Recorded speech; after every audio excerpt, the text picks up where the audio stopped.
पिछले क्लास में हम लोग मानव के हेल्थ के लिए या हॉस्पिटलों के लिए, चिकित्सा के लिए क्या क्या चीज़ें तैयार किया जा रहा है उसके बारे में चर्चा कर रहे थे। जैसे पिछले क्लास में हम लोग इंसुलिन के बारे में चर्चा किए थे कि अगर हम लोग के शरीर में इंसुलिन का कमी हो जाता है, अगर हम लोग के शरीर में इंसुलिन का कमी हो जाता है तो हम लोग को मधुमेह रोग होता है और इसके उपचार के लिए हम लोग को शरीर में इंसुलिन की आवश्यकता होता है। तो अभी से इसके लिए बाहर में इंसुलिन बनना चाहिए, तो वही बाहर से इंसुलिन बनाकर हम लोग शरीर में क्या करते हैं, इंजेक्ट किया जाता है, जिससे हम लोग मधुमेह से बचा जा सकता है। वैसे ही आगे हम लोग आज पढ़ने वाले हैं इंटरफेरॉन के बारे में। इंटरफेरॉन क्या है तो उसके बारे में देख लेते हैं। तो ये ग्लाइकोप्रोटीन होता है। ये क्या है तो ग्लाइकोप्रोटीन है, जिसका आणविक भार लगभग कितना बताया जाता है, 20,000 बताया जाता है। इनको 3 श्रेणियों में बांटा गया है ग्लाइकोप्रोटीन को। कौन कौन सा, IFNA alpha, IFNA beta, IFNA gamma. इसका उपयोग कैंसर, विशेष हेयरी सेल ल्यूकेमिया के उपचार में किया जाता है। तो ये इसका उपचार किस लिए, इंटरफेरॉन का उपयोग किस लिए किया जाता है, कैंसर में किया जाता है। और कैंसर में किसके उपचार करता है, हेयरी बेस एक ल्यूकेमिया सेल होता है, उसके उपचार में इसका प्रयोग किया जाता है। वही इसके बारे में दिया हुआ था, इंटरफेरॉन का निर्माण किया गया है। आगे मानव वृद्धि हार्मोन। तो मानव वृद्धि हार्मोन जो होता है हम लोग के शरीर में तो स्रावित होता ही है, लेकिन ये बाहर से भी इंजेक्ट किया जाता है, बाहर से भी लिया जाता है कि शरीर में हम लोग मानव में हार्मोन का वृद्धि हो सके। इस हार्मोन का उपयोग मनुष्य में बौनापन को दूर करने के लिए किया जाता है। जो इसका बोल सकते हैं कि इसको हाइट बढ़ाने के लिए इस हार्मोन का हम लोग का उपयोग किया जाता है। बाहर से हार्मोन लिया जाता है जो कि हम लोग का शरीर अच्छे हाइट बढ़ सके, ज़्यादातर बच्चे को ये दिया जाता है। औद्योगिक स्तर पर इन हार्मोनों का उत्पादन किससे किया जाता है तो बैक्टीरिया से किया जाता है। बैक्टीरिया में जीन क्लोनिंग करके इसका उत्पादन किया जाता है। तो मानव वृद्धि हार्मोन बनाया जाता है बैक्टीरिया का यूज करके। ऐसे तो ये हम लोगों के शरीर में स्रावित होता ही है, लेकिन अगर कम मात्रा में होगा तो हम लोग का हाइट ज़्यादा नहीं बढ़ेगा, हम लोग को ज़्यादा बौना पर देखने को मिलेगा। इसलिए इसको अलग से उत्पादन किया जा रहा है और मार्केट में इसको बेचा जा रहा है। उसके बाद है टीका एंड वैक्सीन का निर्माण। तो हम लोग पता है कि आज के डेट में बहुत सारे टीका और वैक्सीन का निर्माण किया जाए। टीका बोलिए, वैक्सीन बोलिए, वैक्सीन इंग्लिश में बोला जाता है, हिंदी में हम लोग टीका कहते हैं। तो आज के डेट में बहुत सारे टीका का इस्तेमाल किया जा रहा है। अब बहुत सारे बचपन में ही टीका दिया जा रहा है, जिससे अलग अलग बीमारियों से लड़ा जा सके। जैसे जैव प्रौद्योगिकी के माध्यम से इस प्रकार वैक्सीन बनाए गए, जैसे हेपेटाइटिस बी का वैक्सीन, मलेरिया का, इन्फ्लुएंजा, छोटी माता, HIV का, हर्पीस आदि का, ये सब के लिए वैक्सीन बनाया गया। ऐसे खतरनाक बैक्टीरिया तथा वायरस से आनुवांशिक अभियांत्रिकी द्वारा टीका बनाना आसान और सस्ता निरापन हो गया। अब देखो आज की डेट में जो भी वैक्सीन वगैरह बनाया जा रहा है बेशक कि बैक्टीरिया या वायरस से बनाया जाता है, और ये इस सबसे इसका निर्माण करना आसान हो चुका है। बहुत ज़्यादा मात्रा में आसानी से सबका निर्माण किया जा रहा है। आगे दिया हुआ है और हम लोग कहाँ पे प्रयोग करते हैं तो मोनोक्लोनल एंटीबॉडीज। तो मोनोक्लोनल एंटीबॉडीज का निर्माण, इनका उत्पादन हाइब्रिडोमा प्रौद्योगिकी का प्रयोग कर किया जाता है। अब देखो जो एंटीबायोटिक है, कौन सा एंटीबायोटिक, तो मोनोक्लोनल एंटीबायोटिक, इसका उत्पादन किससे किया जाता है तो हाइब्रिडोमा से किया जाता है। इस प्रकार प्रयोग एलर्जी का पता लगाने, वायरस संबंधित बीमारियों का पता लगाने तथा कुछ विशेष प्रकार के कैंसर का पता लगाने के लिए किया जाता है। तो ये जो एंटीबायोटिक होता है तो ये क्या काम करता है हम लोग शरीर में, तो हम लोग शरीर में अगर किसी प्रकार के एलर्जी हुआ है उसको पता लगाता है, या कोई वायरस संबंधित बीमारी हुआ है उसका पता लगाता है, या कैंसर वगैरह का भी ये पता लगाता है। मोनोक्लोनल एंटीबॉडी प्रौद्योगिकी से न्यूमन रिएजेंट बनाने में मदद मिलती है, जिससे ह्यूमन रिएजेंट बनाने में इम्यून सिस्टम जो होता है हम लोग को स्ट्रॉन्ग करता है। अब देखो ये सब चीज़ें के बारे में पता चल जाएगा तो हम लोग इम्यून सिस्टम अपना तैयार कर सकते हैं उससे लड़ने के प्रति। जिनसे पौधे में रोगों की पहचान तथा उससे बचाने में किया जाता है। अब देखो और भी चीज़ कहीं पर बहुत जगह पर यूज किया जा रहा है, जैसे रोगों से बचाने के लिए पौधे का पता लगाने के लिए पौधे में किस प्रकार का रोग है पता लग जाता है। ये किससे पता लग पाता है? तो मोनोक्लोनल एंटीबॉडीज़ का इस्तेमाल से ही सारी चीज़ें बीमारियों के बारे में पता लग पाता है, तब हम लोग इसका उपचार सही तरीक़ा से कर पाते हैं। आगे है एंटीबायोटिक, जो कि हम लोग दवा के रूप में लेते हैं। ये ऐसा रासायनिक पदार्थ है जो सूक्ष्म जीवों द्वारा बनाए जाते हैं। जो किसके द्वारा बनाया जाता है? सूक्ष्म जीव द्वारा बनाया जाता है।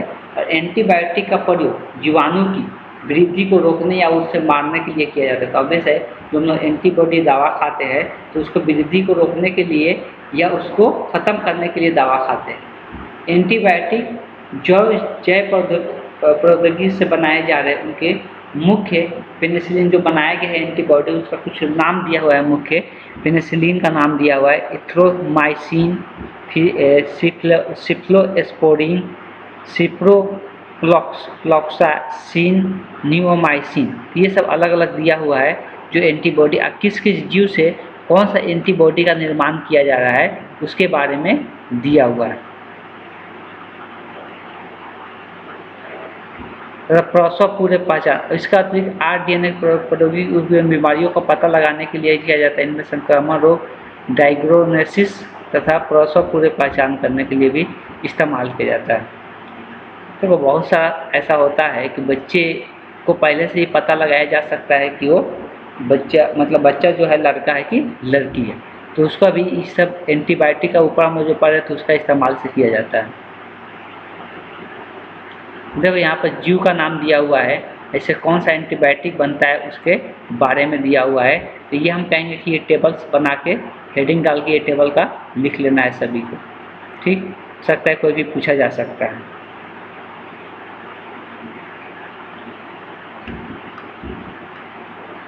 आगे दिया है जीन चिकित्सीय में,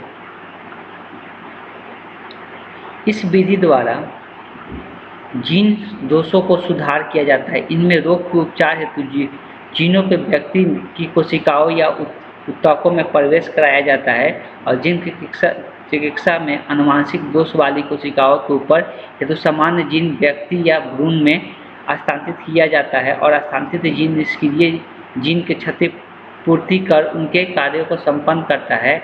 जीन किसी निम्नलिखित प्रकार से परिभाषित करता है। अब यहाँ पर देखो क्या दिया हुआ, हम लोग जानते हैं कोई ना कोई बीमारी हो, किसी प्रकार की बीमारी हो, उसके कोई ना कोई जीन में खराबी के कारण आनुवंशिक बीमारी हम लोग को देखने को मिलता है, या कोई किसी प्रकार की जो बीमारी होता है उसके जीन में खराबी होने के कारण ही ऐसा होता है। तो उसको सुधार के लिए उसके कोशिकाओं में या उसके ऊतकों में इंजेक्ट किया जाता है और इंजेक्ट करके उसके जीनों में सुधार किया जाता है, ठीक। आगे भी दिया किसी जीव के आनुवंशिक दोष के उपचार हेतु, वही आनुवंशिक कोई दोष होता है, आनुवंशिक कोई बीमारी होता है, और बेशक कि ऐसे तो वो ठीक नहीं किया जा सकता, नेक्स्ट जनरेशन में भी जा सकता है, लेकिन इसका अब उपचार किया जा सकता है, ठीक। इस बात को ध्यान देना है। उसी को हम लोग जीन चिकित्सा कहते हैं, जब इसका हम लोग उपचार कर पाते हैं तब।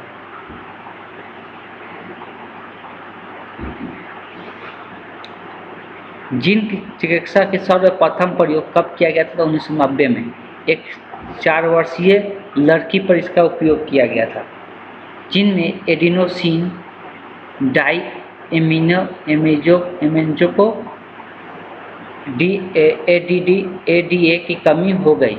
यह एंजाइम प्रतिरक्षा तंत्र के कार्य के लिए अति आवश्यक होता है। चिकित्सक ने टी लिम्फोसाइट्स को लेकर उसे सामान्य एडिनोसिन डाई एमिनेज जीन से ट्रांसफेक्ट किया। इस विधि द्वारा लड़की में एडिनोसिन डाई एजिनेज की कमी को दूर किया गया। देखो कुछ पदार्थ जो होता है उसके शरीर में कमी होता है, जिसके कारण आनुवंशिक बीमारी देखने को मिलता है। जैसे एक पदार्थ का नाम दिया हुआ है एडिनोसिन डाई एजिनेज की कमी था इस लड़की के अंदर, लेकिन इसके शरीर में इंजेक्ट करके उसके कमी को दूर किया गया।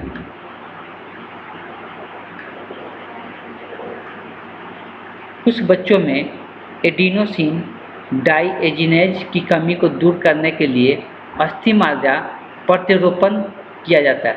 ये जो भेजा जाता है इसको दूर करने के लिए अस्थि मार्जा में भेजा जाता है।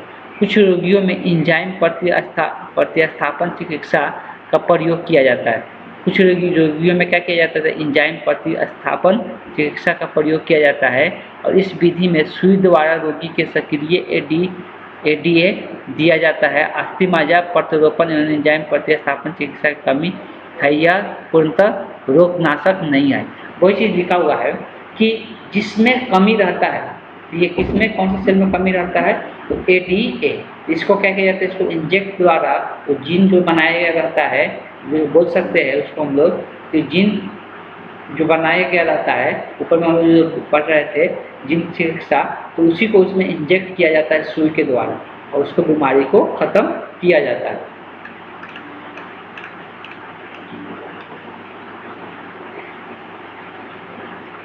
जीन चिकित्सा इसका बोले थेरेपी बोले। जीन थेरेपी विधि को ऊपर के चित्र में दर्शाया गया है। इनमें रेडियल जीन को विषाणु के माध्यम से शरीर में प्रवेश कराया जाएगा। तो ऊपर में जो विधि एक दर्शाया गया है, डायग्राम में भी हम लोग देखे लो, ये जो जीन इसके अंदर इंजेक्ट किया जा रहा है, किसके माध्यम से, विषाणु के माध्यम से शरीर में इंजेक्ट किया जा रहा है।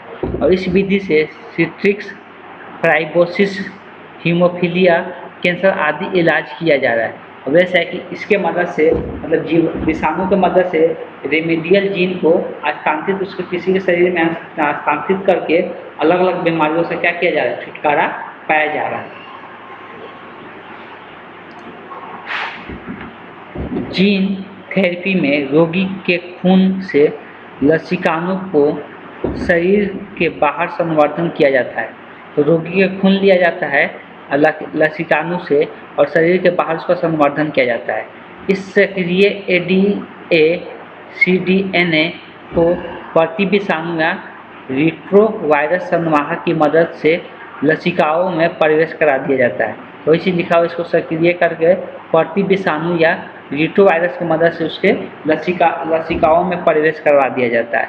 इन लसिकाओं को रोगी के शरीर में प्रवेश कराया जाता है। चूँकि ये कोशिकाएं बहुत लंबे समय तक जीवित नहीं रहती है, तो जो लसिका होता है, तो लसिका में जो कोशिका पाया जाता है वो ज़्यादा समय तक जीवित नहीं रहता है। इसलिए ऐसा किया जाता है कि उसको किसी भी तरीक़ा से लसिकाओं में प्रवेश करा दिया जाता है।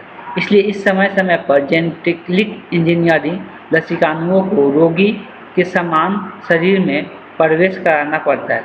यदि मैरो कोशिकाओं से विलगित जीन को डीएडी का उत्पादित करते हैं तो भ्रूणावस्था में रोगी के प्रवेश करा दिया जाता है, तब एक अस्थायी उपचार हो सकती है। बताया जा रहा है कि पहले से पता चल जाए कि एडी का, अगर एडीए का कमी है तो उसको पहले ही उसके भ्रूणावस्था में जब रहता है तो उसी टाइम इसको क्या किया जाए, ये इंजेक्ट करके इसकी कमी को पूरा किया जा सकता है।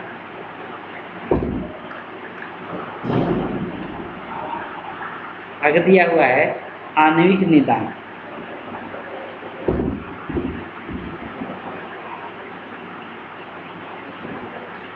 किसी भी रोग के प्रभावी उपचार के लिए उसकी प्रारंभिक पहचान तथा उसके रोग क्रिया विज्ञान को समझना आवश्यक है।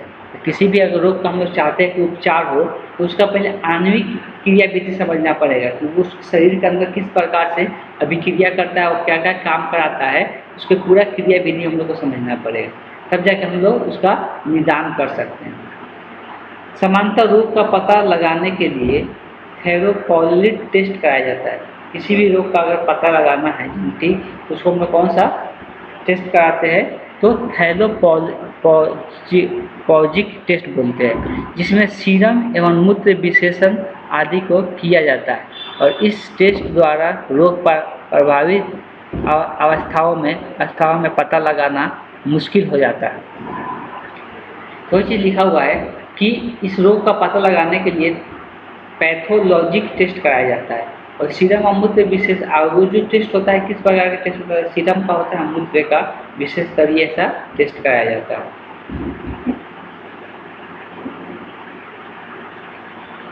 आजकल रोग के प्रारंभिक पहचान के लिए रिबोर्टिनेट डीएनए टॉक्टोलॉजी, पॉलीमरेज चेन रिएक्शन तथा एंजाइम लीड इन्फ्लेवेट का उपयोग किया जाता है। आप देखो यहाँ पे एक इम्पॉर्टेंट चीज़ दिया हुआ है कि आजकल प्रारंभिक पहचान के लिए recombinant DNA technology, polymerase reaction तथा एंजाइम लीड इम्बोसेट ऐसे का उपयोग किया जाता है, जिसको शॉर्ट फॉर्म में अलीसा बोला जाता है।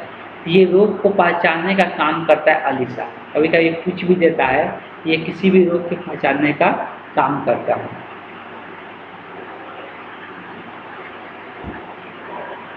रोगजनक जीवाणु या विषाणु का पता तब चलता है जब शरीर में उसका द्वारा उत्पन्न रोग का लक्षण उभरने लगता है। आजकल डायग्नोसिस टेस्ट के विकसित होने से रोगजनक जीवों की पहचान उसके डीएनए के द्वारा ही की जा रही है। इसके लिए पीआरसी की मदद से जनन जीवों के न्यूक्लिक अम्ल के प्रवर्धन द्वारा डायग्नोसिस कर सकते हैं। अब देखो, रोगजनक के लिए सबसे पहले तो ऊपर वाला ये टर्म याद रखना, अलीसा यूज किया जाता है। अलीसा एक टेस्ट होता है, टेस्ट का नाम है जो रोग को पहचानने में मदद करता है। उसी प्रकार के एक पीआरसी टेस्ट भी होता है, जो पीछे हम क्लास में शायद लिखवाए भी है। इसके मदद से रोगजनक की पहचान न्यूक्लिक अम्ल के प्रवर्धन द्वारा किया जाता है। एक पीआरसी टेस्ट भी होता है जिससे ये पहचान जिस रोगों में एड्स का संदेह होता है, उस एचआईवी की पहचान करने के लिए भी पीआरसी का उपयोग किया। अभी आपको पूछा भी है कुछ।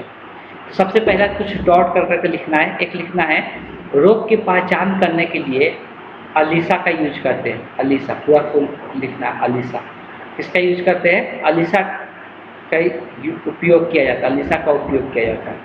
दूसरा लिखना है एचआईवी रोग के लिए, एचआईवी के पहचान के लिए, एचआईवी के पहचान के लिए पीसीआर टेस्ट का पीसीआर का उपयोग किया जाता है। पीसीआर का उपयोग किया जाता है।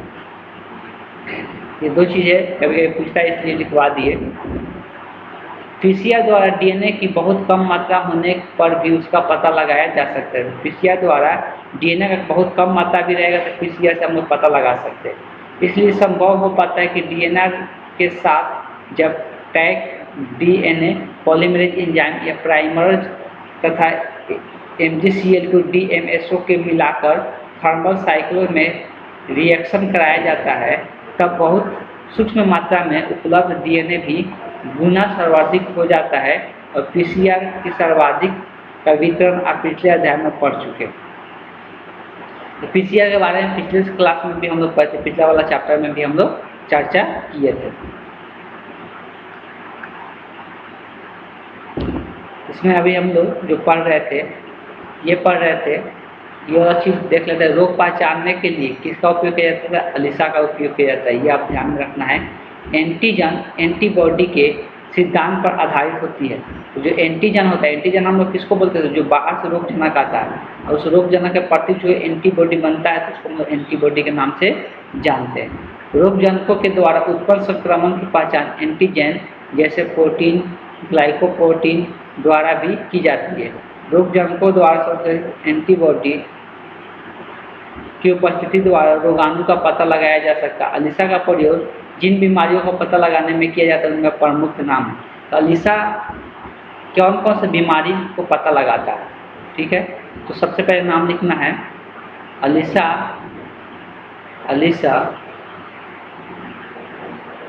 अलीसा से पता लगाने वाली बीमारियां। अलीसा से पता लगाने वाली बीमारियां सबसे पहला लिखना है हेपेटाइटिस का पता लगता है। एचडी का सेक्सुअल ट्रांसमिटेड डिजीज के बारे में पता लगता है। रूबेला विषाणु के बारे में पता लगता है। संक्रमण तथा थायरॉक्साइड डिसऑर्डर का पता लगाने में मदद मिलता है। ये सब चीज़ें को पता लगाने में कौन मदद करता है? ये सब बीमारी को पता लगाने में अलीसा मदद करता है। ठीक, अलीसा का ऊपर में फुल फॉर्म में दिया हुआ था, चाहते हो तो उसको याद भी करके रख सकते हैं। रोगजनक सूक्ष्म जीवों की पहचान के लिए हाइब्रिडोमा तकनीक का प्रयोग मोनोक्लोनल एंटीबॉडी के निर्माण के लिए किया जा रहा है। मोनोक्लोनल एंटीबॉडी विशिष्ट एंटीबॉडी होती है जो हाइब्रिडोमा कोशिकाओं के क्लोन से प्राप्त की जाती है। तो ये जो मोनोक्लोनल एंटीबॉडी जो होता है ये कहाँ से निकलता था? हाइब्रिडोमा कोशिकाओं से मिलता है। ठीक, ये इसका किस लिए होता है? तो ये रोगजनक सूक्ष्मजीवों की पहचान करने में ये क्या करता है? मदद करता है। तो अलग अलग चीज़ें हैं जो कि अलग अलग चीज़ों में हम लोग को मदद करता है। आगे जो दिया हुआ है परजीवी जंतु के बारे में हम लोग पढ़ना है। परजीवी जंतु मतलब जो दूसरे पर निर्भर रहते हैं, दूसरे का भोजन लेकर खाते हैं, उसके बारे में हम लोग चर्चा करेंगे। आज की क्लास को ज़्यादा नहीं रखते हैं, आज की क्लास को इतना ही हम एंड करते हैं। नेक्स्ट क्लास में हम लोग इसके आगे का टॉपिक पढ़ेंगे।